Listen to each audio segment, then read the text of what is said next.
Hello बच्चों।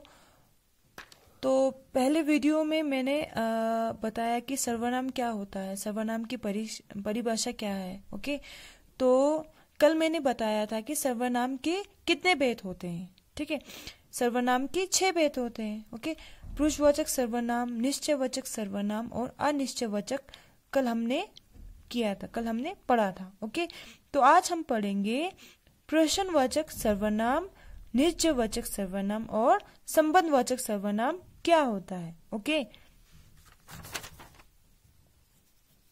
प्रश्नवाचक सर्वनाम ऐसे सर्वनाम शब्द जो किसी वस्तु या व्यक्ति के बारे में प्रश्न पूछने के काम आए, वे प्रश्नवाचक सर्वनाम कहते हैं। ठीक है, प्रश्नवाचक, ठीक है, ऐसा सर्वनाम शब्द जो किसी व्यक्ति या वस्तु के बारे में क्वेश्चन पूछने के लिए काम आए।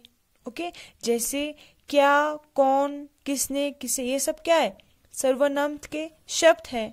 ठीक है, आज माँ ने क्या बनाया, सर्वनाम शब्द जो है वो प्रश्न किसके बारे में पूछ रहे हैं, व्यक्ति के बारे में। माँ जो है वो व्यक्ति है कि आज माँ ने क्या बनाया। ओके, इनाम किसे मिला, किसे क्या है, सर्वनाम शब्द है। इनाम क्या है, वस्तु है। तो सर्वनाम शब्द जो है वो किसी वस्तु के बारे में प्रश्न पूछ रहा है कि इनाम किसे मिला। ओके, गंदगी किसने फैलाई है। ओके, तो प्रश्नवाचक सर्वनाम में वाक्य के अंत में हमेशा प्रश्न चिन्ह लगाए जाते हैं, क्वेश्चन मार्क लगाए जाते हैं, ये जरूरी है। ओके, फिफ्थ है हमारा निश्चयवाचक सर्वनाम। ओके, ऐसे सर्वनाम जो कर्ता के द्वारा स्वयं काम किए जाने का बोध कराते हैं, वे निश्चयवाचक सर्वनाम कहलाते हैं। ठीक है, तो ऐसा सर्वनाम, ठीक है, जो कर्ता मतलब है जो काम करते हैं। ठीक है, कर्ता अपने लिए कुछ कर रहा है, ठीक है, या अपने बारे में कुछ बता रहा है, उसे हम निश्चयवाचक सर्वनाम कहते हैं। ठीक है, निश्चयवाचक सर्वनाम को इंग्लिश में रिफ्लेक्सिव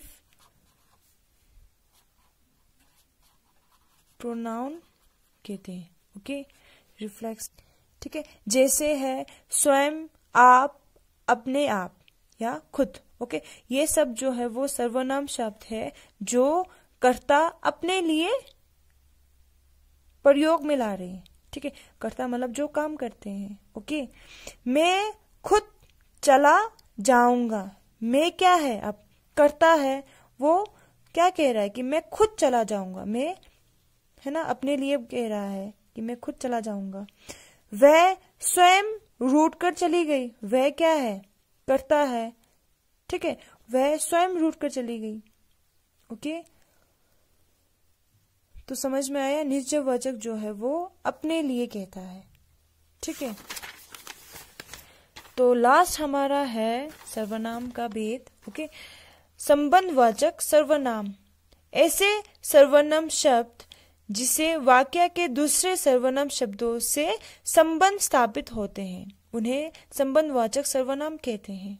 ठीक है, तो संबंधवाचक सर्वनाम उसे कहते हैं जो वाक्य में दो सर्वनाम शब्द होते हैं, ठीक है, और दोनों एक दूसरे से संबंध बताते हैं, उसे हम कहते हैं संबंधवाचक सर्वनाम। ठीक है, तो संबंधवाचक सर्वनाम को इंग्लिश में कहते हैं रिलेटिव प्रोनाउन।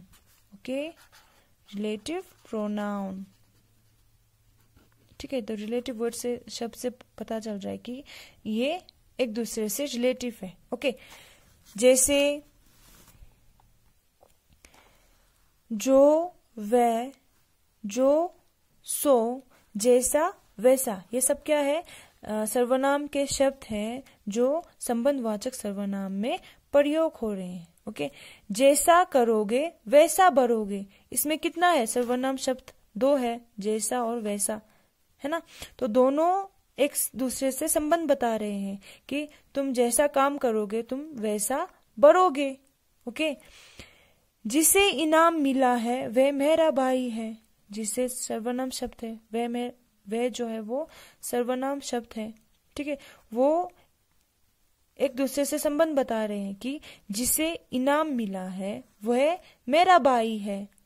ठीक है, तो संबंधवाचक सर्वनाम समझ में आ गया, जो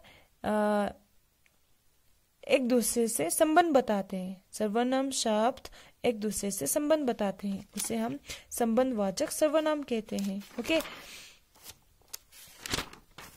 तो कल हमने पढ़ा था कि पुरुषवाचक सर्वनाम क्या होता है, थोड़ा सा हम रिवाइज कर लेंगे। ओके, पुरुषवाचक सर्वनाम उसे कहते हैं जो बोलने वाला, सुनने वाला या अन्य किसी व्यक्ति के बारे में जब हम बात करते हैं तो उसे पुरुषवाचक सर्वनाम कहते हैं। इसके 3 भेद हैं, उत्तम, माध्यम और अन्य। ओके, उत्तम है फर्स्ट पर्सन, माध्यम है सेकंड पर्सन और अन्य जो है वो थर्ड पर्सन है। ओके, निश्चयवाचक सर्वनाम उसे कहते हैं जो किसी के बारे में श्योर हो। ओके, अनिश्चय जो श्योर नहीं हो। ओके, प्रश्नवाचक किसी के बारे में प्रश्न पूछने में काम आए। ओके, निश्चयवाचक जो कर्ता खुद अपने लिए कुछ काम करे या कुछ कहे। ओके, संबंधवाचक जो एक दूसरे से संबंध बताते हैं। ओके, तो यहाँ पे हमारा सर्वनाम का भेद खत्म होता है। ओके बच्चों, थैंक यू।